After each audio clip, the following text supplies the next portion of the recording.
నీకు back wait ఎక్కువనా brain wait తక్కువనా? నీ పరిస్థితి అలా ఉంది. ఏది పడితే ఏదో రాసిచ్చింది మాట్లాడడం,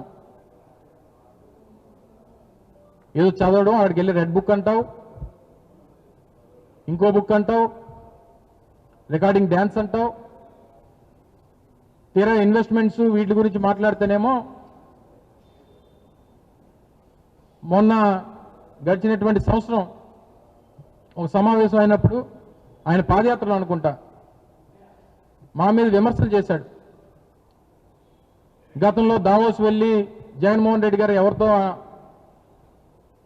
అగ్రిమెంట్లు చేసుకున్నారు, ఎంఓయూలు చేసుకున్నారు, గ్రీన్ కో అన్నాం, అరబిందో అన్నాం. మరి అదే గ్రీన్ కోని మనమే అగ్రిమెంట్ చేసుకునేదే కదా. 2023లో అగ్రిమెంట్ చేసుకున్నటువంటి ఆ గ్రీన్ కోకే కదా మీ తండ్రి గారు మొన్న శంకుస్థాపన చేశారు. రాష్ట్రంలో కొత్తగా మీరు తీసుకొచ్చినటువంటి కొత్త సంస్థ, కొత్త పెట్టుబడి ఈ రాష్ట్రానికి 2 సంవత్సరాలు ఏంటో చెప్పు. ఉచితంగా భూములు ఇచ్చినటువంటి సంస్థలు కాకుండా అత్త సొమ్ము అల్లుడు దానం చేసినట్టు ఏదో రాష్ట్ర ప్రభుత్వం తాలూకా భూముల్ని కస్టోడియన్గా ఉండాల్సినటువంటి ప్రభుత్వం వారి సొంత భూముల్లాగా నచ్చినటువంటి ధరలకి ఉచితానికి భూములు ఇచ్చినటువంటి ఆ సంస్థలు తప్ప కొత్త సంస్థల పేర్లు చెప్పు.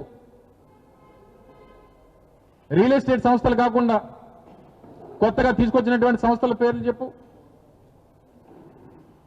ఇవన్నీ మానేసి అక్కడికి వెళ్ళి రాష్ట్రం గురించి, రాష్ట్ర అభివృద్ధి గురించి, రాష్ట్రంలో జగన్మోహన్ రెడ్డి గారి హయాంలో నిర్మించినటువంటి పోర్టులు, కొత్తగా ప్రారంభమవుతున్నటువంటి ఇంటర్నేషనల్ ఎయిర్పోర్ట్ కానీ, 3 ఇండస్ట్రియల్ కారిడార్లు కానీ, లేదా ప్రభుత్వం దగ్గర ఉన్నటువంటి ఇండస్ట్రియల్ ల్యాండ్ గురించి కానీ, మనకున్నటువంటి కనెక్టివిటీ గురించి కానీ, మనకున్నటువంటి రిసోర్సెస్ గురించి కానీ, ఇవి అక్కడ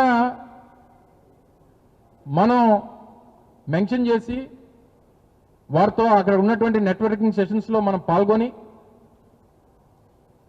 రాష్ట్రానికి రాబట్టేటువంటి కార్యక్రమం చేయాలి తప్ప వెళ్ళి అక్కడ రాజకీయాలు మాట్లాడడానిక? మీకు ఎంతో దావోస్ వెళ్ళినప్పుడు ఎంత ఖర్చు అవుతుందో తెలుసా? రాష్ట్ర ప్రభుత్వం నుంచి ఒక బృందం, ముఖ్యమంత్రి గారి దగ్గర నుంచి మిగిలినటువంటి మంత్రులు లేదా సంబంధించినటువంటి ఐఏఎస్ ఆఫీసర్స్, ఈ బృందం అంతా వెళ్ళి దావోస్ ఒకసారి సంవత్సరానికి వెళ్తే ఖర్చు అయ్యేది దగ్గర 20 నుంచి 25 కోట్ల రూపాయలు ఖర్చు అవుతుంది.